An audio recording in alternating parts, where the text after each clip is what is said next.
Today, we are blessed to present one of these insightful lectures entitled Earth Store Bodhisattva Sutra, Contemplating the Karmic Conditions of Beings, Part 5 of 6, on Between Master and Disciples, given in English, on August 9, 2015 in France.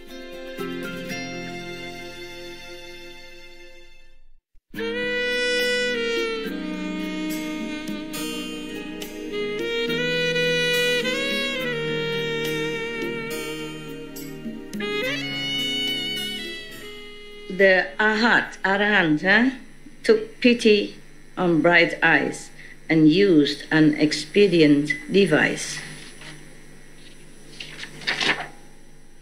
He urged bright eyes, saying, "With sincere resolve, be mindful of pure lotus eyes, thus come one," in the Buddha, and also make carved and painted images of him. By doing so, both the living and the dead will be rewarded. That Buddha is still in the world, right? Yeah. Okay. So this is one of his disciples. This Arhat was a disciple of Pure Lotus Eyes, thus come one, when he is in the world, in this world, manifested in the world. Okay. So, Bright Eyes heard that, quickly renounced everything she loved, and swiftly commissioned painted image of the Buddha. Then she made offering before them. The reverence she felt moved her to tears, and she wept in grief as she beheld and bowed to the Buddha. Suddenly, near the end of the night, in a dream she saw that Buddha's body, dazzling gold in color and as large as Mount Sumeru, the big mountain in India, emitting great light. He said, the Buddha in the vision said to Bright Eyes, "Your mother will be born in your household before long, and as soon as that infant can feel hunger and cold, it will speak." Just born, and speak again. Shortly thereafter, a maidservant in the house bore a son who spoke before he was 3 days old. I ask you again, how come all the miracle happen in India? Same one before, right? Yeah. Lowering his head and weeping, he said to Bright Eyes, the servant's son, "The karmic conditions we create during our lives and deaths result in retributions that we ourselves must undergo. I was your mother and have been in darkness for a long, long time. Since you and I parted, I have repeatedly fallen into the great hells. Upon receiving the power of your blessings, I have gained rebirth as a servant's child with a short lifespan." He's gonna die soon, 13 years from now, I will fall into the evil paths again. Do you have some way to free me so that I can avoid them? Meaning, although she's been rescued and reborn as a human child again, but she will, after she dies, at 13 years of age, she will go back to hell again, if nothing changes in between. At least she's given a chance, So maybe she can change, because human's life is precious. Only being in human life, you can change your destiny easier. If you're in hell, then it's impossible. If you're in animals kingdom, also very difficult.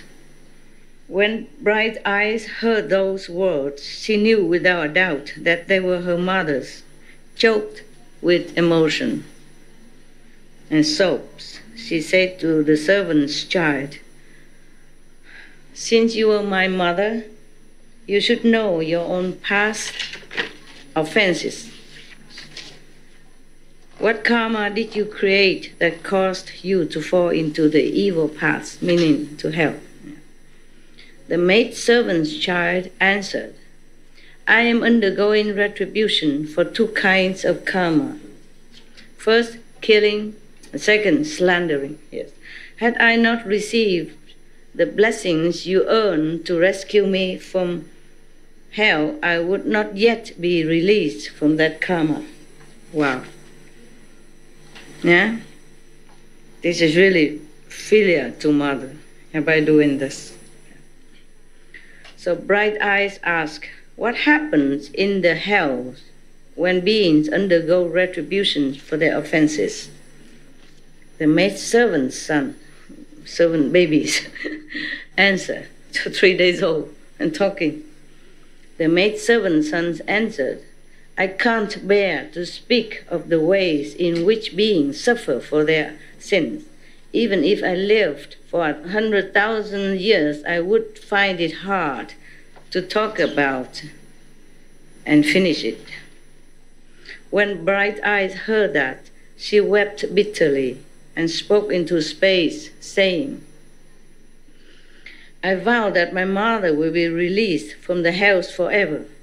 At the end of these 13 years, she will be finished with her heavy offenses, sins, karma, and will not go back to the evil paths, evil places, hell, O Buddhas of the 10 directions, with your compassion and sympathy, please listen to the vast and mighty vow that I am making for the sake of my mother.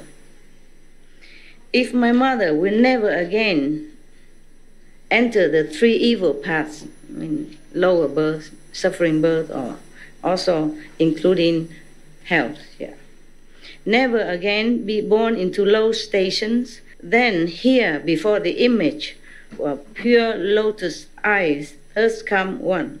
I vow that from this day on, throughout billions of aeons, I will respond to all beings who are undergoing suffering for their offenses in the hells, or the 3 evil paths of any world, the whole universe. Wow, what a great vow. I vow to rescue them from the bad destinies of the hells, hungry ghosts, animals, and the like. Only after beings with such retributions have all become Buddhas will I myself achieve proper enlightenment. What a great vow. After making that vow, she clearly heard pure lotus eyes, thus come one, said to her, Bright Eyes, your own great compassion and sympathy is well extended to your mother by this mighty vow that you are making, just to rescue a mother. What a daughter, huh? My contemplation shows me that after 13 years your mother will be finished with this retribution and will be born a Brahman with a lifespan of 100 years. Brahman, first caste of India.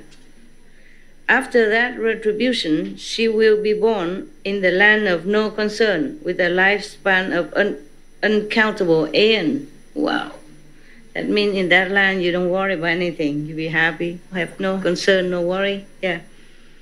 Later she will realize the fruition of Buddhahood and cross over people, meaning liberate people and God, numbering as sand grains in the Ganges. The mother will also become Bodhisattva or Buddha kind. Realize the fruition of Buddhahood means she became Buddha, the mother herself. Sakyamuni Buddha told Samadhi self-mastering king, the Arhat, whose blessings help Bright Eyes then, is now inexhaustible intention Bodhisattva. The mother of Bright Eyes is now liberation Bodhisattva. Bright Eyes herself is now Earth Store Bodhisattva. He has been extending his compassion and sympathy like that from distant aeons onward by making vows as many as Ganges sands to rescue vast numbers of beings. He make vow again and again, same one, to rescue others before he became Buddha. But now the Sakyamuni Buddha told him before, if you rescue as many beings as you can until that Buddha come out, then I will also certify you as Buddha again. So it's not limitless. Now he will become Buddha. Maybe Aeons of aeons of aeons, aeons of aeons of aeons later. Yeah. My God, what a patience. Men and women in the future might fail to do good deeds and only do evil, may not believe in cause and effect, may indulge in sexual misconduct and false speech, may use divisive and harsh speech, and may slander the great vehicle. Beings with karma like that should certainly fall into bad destinies. But if they encounter good and wise advisors who exhort them and lead them quickly to take refuge with the erstwhile bodhisattva, those beings will just as quickly be released from their retributions in the three evil paths. If those beings are resolved and respectful, if they behold, bow to, and praise the bodhisattva, and if they make offerings of flowers, incense, clothing, jewels, food, and drink to him, they will enjoy supremely wonderful bliss in the heavens for billions of aeons. When their blessing in heavens and ends and they are born as humans, they will have the potential to be leaders of nations throughout billions of aeons, who are able to remember all aspects of causes and effects from previous lives. Wow, what a blessing. O Samadhi Self-Mastery King, erstwhile Bodhisattva has such inconceivable, great, awesome spiritual power that he uses expansively for the benefit of all beings. All of you Bodhisattvas should remember this sutra, this story, yeah, and proclaim and widely spread it. Samadhi Self-Mastery King said to the Buddha, "World-honored one, please do not be concerned. We billions of bodhisattvas, mahasattvas, based on the Buddha's awesome spiritual strength, will certainly proclaim this sutra widely throughout Jambudvipa for the benefit of beings, this planet." Having spoken thus to the world-honored one, Samadhi Self-Mastery King Bodhisattva put his palms together, respectfully bowed, and withdrew. At that time, the four heavenly kings arose from their seats, put their palms together respectfully, and said to the Buddha, "World-honored one, erstwhile Bodhisattva has been making such great vows from distant aeon onward. Why is it that up to now he has not yet finished taking being across, liberating all beings?" What kind of question? Even you can answer. No need ask Buddha, right? What would you say? Huh?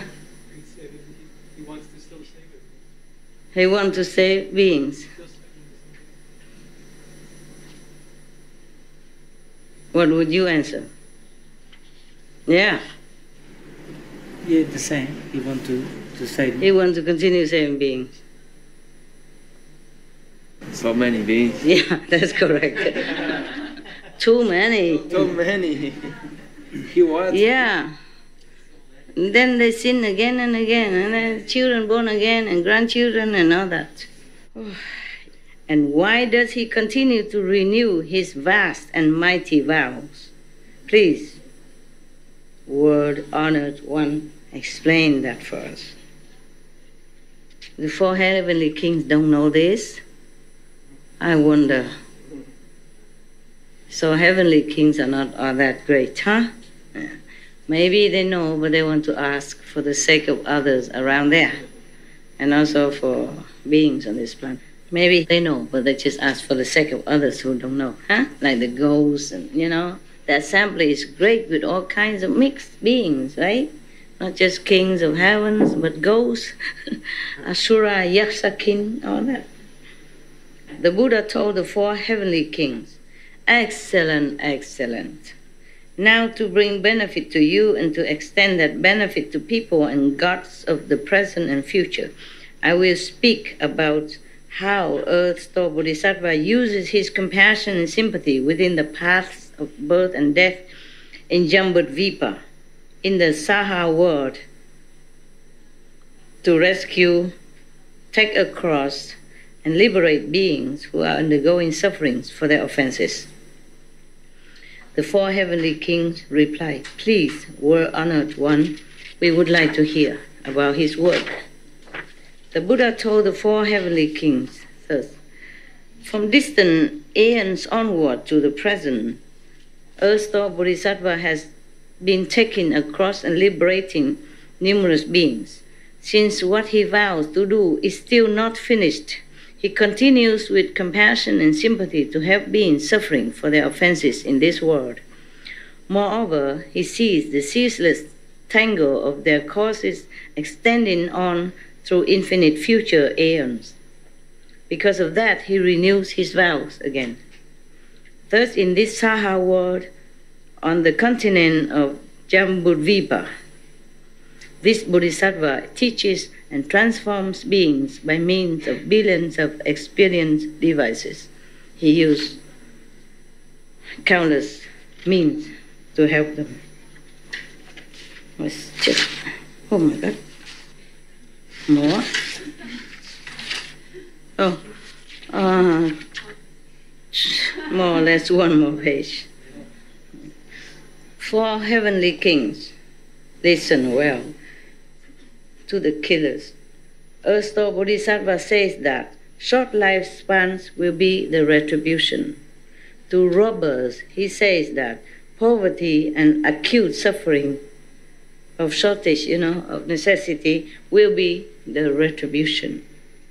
To those who indulge in improper sex, he says that rebirth as the pigeons or mandarin drakes, what is that? Or ducks, will be the retribution. To those who use harsh speech, he says that quarreling families will be the retribution. To those who slander, he says that being tongueless and having cankerous mouth will be the retribution. This is slander normal being, each other, but if slander the Buddha, then it's not like this. You go to, forever hell, you knew already. Okay. To the hateful, he said that being ugly and crippled will be the retribution.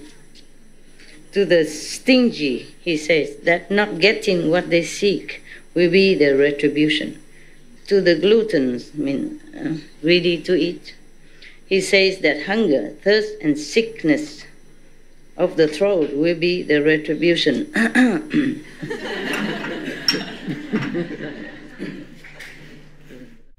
Lemon juice, good for the voice, huh? To those who oppose their parents, he says that being killed in natural disasters will be the retribution. Just to oppose your parents, make them sad and, feeling hurt when the children disobedient and do bad things. So you will die in natural disasters.